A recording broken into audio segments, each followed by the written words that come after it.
बिन अब्दुल मलिक जब हुक्मरान था ना तो उसे इमारतें बनाने का बड़ा शौक था, बड़ी बड़ी बिल्डिंगें खड़ी करना, बड़े बड़े महल्लात बनाना। तो उस जमाने में हर आदमी बिल्डिंग की बात करता था। हर आदमी जो होता था वो किसी न किसी नए मटेरियल की बात करता था, नए नक्शे की बात करता था। जब सुलेमान बिन अब्दुल मलिक हुक्मरान बना तो सुलेमान बिन अब्दुल मलिक जो था उसको शौक था शादियां करने का। ये भी शौक होता है बादशाहों को। उस जमाने में लोग शादी की बात करते थे, निकाह की बात करते थे, ब्याह की बात करते थे। तो पूरे माहौल के अंदर एक चीज पैदा हो गई थी। लेकिन जब हजरत उमर बिन अब्दुल अजीज का जमाना आया तो वो रातों को इबादत करते थे, वो वज़ाइफ पढ़ते थे, वो कुरान पाक की तिलावत करते थे, वो अल्लाह का जिक्र करते थे। तो फिर एक माहौल बन गया जो जिक्र इलाही का माहौल था, फिर एक माहौल बन गया जो तकवे का माहौल था, फिर एक माहौल मर्द वजूद में आया जो परहेजगारी का माहौल।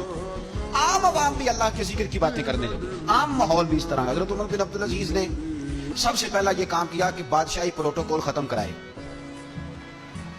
खत्म हो गए प्रोटोकॉल। आपने फरमाया कोई शाही खानदान का बंदा है तो किसी का कोई प्रोटोकॉल नहीं है, मेरा भी कोई प्रोटोकॉल नहीं है। बल्कि आपने फरमाया किसी खतीब को, किसी इमाम को इजाजत नहीं कि मेरा नाम लेके मेरे लिए दुआ करे। सब मुसलमानों के लिए दुआ करना। फरमाने लगे अल्हम्दुलिल्लाह मैं मुसलमान हूं, जब तुम मुसलमानों का नाम लेके दुआ करोगे तो मैं भी अंदर ही आ जाऊंगा। इजाफी तौर पर नाम लेके दुआ करने से भी रोक दिया। बल्कि एक औरत इराक से आई, उसकी 5 यतीम बच्चियां थी, तो उसे जरूरत थी वजीफे की। उसने आके पूछा हजरत उमर बिन अब्दुल अजीज का घर कहाँ? तो लोगों ने फरमाया वो सामने जो टाट और बोरिये का पर्दा लटक रहा है वो उमर बिन अब्दुल अजीज का घर है। दरवाजे पे दस्तक दी तो एक औरत अंदर बर्तन धो रही थी। पूछा अस्सलाम वालेकुम, अमीरुल मोमिनीन से मिलना है। वो कहने लगी इस दरख्त की छांव में बैठ जाओ, अभी तशरीफ लाते हैं। थोड़ी देर गुजरी तो हजरत उमर बिन अब्दुल अजीज आए तो कुएं से पानी निकाल के ना, सेन में कुआं था तो जो जगह में मिट्टी उड़ रही थी ना, गर्द उड़ रही थी, होता है ना असर के बाद लोग पानी फेंकते हैं, वहां पानी फेंकने लगे, छिड़काव करने लगे। तो थोड़ी थोड़ी बातें वो खातून आपसे करने लगी। तो वो जो औरत आई थी ना वो कहने लगी तुम गुलाम से बातें कर रही हो, तुम्हें पर्दा करना चाहिए। कहने लगी ये गुलाम नहीं, ये मेरे शौहर है और ये अमीरुल मोमिनीन उमर बिन अब्दुल अजीज है। कहने लगी ये उमर बिन अब्दुल अजीज है? कहा हाँ ये उमर बिन अब्दुल अजीज है। तो वो खातून हाजिर हुई, खजूरें उसको दी गई खाने के लिए। उसने कहा हुजूर मेरी 5 यतीम बेटियां हैं, मुझे वजीफा चाहिए। जनाब उमर बिन अब्दुल अजीज ने एक बेटी का नाम पूछा, वल्दियत पूछी, वजीफा लिखा। औरत कहने लगी अल्लाह तेरा शुक्र है मेरी बच्ची का वजीफा लग गया। दूसरी का नाम पूछा, वल्दियत पूछी, उम्र पूछी, वजीफा लगाया। अल्लाह तेरा शुक्र है मेरी यतीम बच्ची का वजीफा। 4 बच्चियों के वजीफे उमर लिखते रहे। खातून अल्लाह की हम्द करती रही। 5वीं का लिखने लगे तो कहने लगी मैंने जमाना बड़ा देखा है पर उमर बिन अब्दुल अजीज तेरी तरह का बंदा नहीं देखा।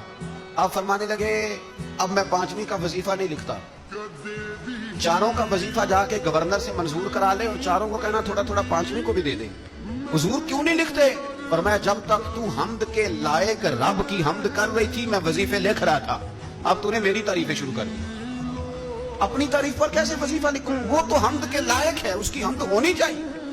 लेकिन मैं अपनी तारीफ पर, अपनी खुशामद पर मैं नहीं लिखता। जा अल्लाह ताला तेरे लिए बेहतरी करे। वो खातून कहती है मैं वहां से आई, मुझे महीनों लग गए, सफर लंबा था, इराक पहुंची तो इराक के गवर्नर को जब मैंने वो रोका दिया तो उनकी चीखें निकल गई, तड़प के रोए। मैंने कहा क्या हुआ? कहने लगी बीबी जिस नेक आदमी ने तुझे ये लिख के दिया था ना, चंद दिन हुए उनका इंतकाल हो गया। उमर बिन अब्दुल अजीज पर्दा फरमा गए। वो खातून फिर रोई, कहने लगी यतीम बेटियों का अब क्या बनेगा, इस रुके का क्या बनेगा? तो आप फरमाने लगे बीबी जब अमीर उमर बिन अब्दुल अजीज जैसा हो तो गवर्नरों को भी अल्लाह कुछ तौफीक दे ही देता है। अगर उन्होंने तेरा वजीफा जिंदगी में लिखा था तो तू फिक्र ना कर, जब तक मैं जिंदा रहूंगा वजीफा पहुंचता रहेगा।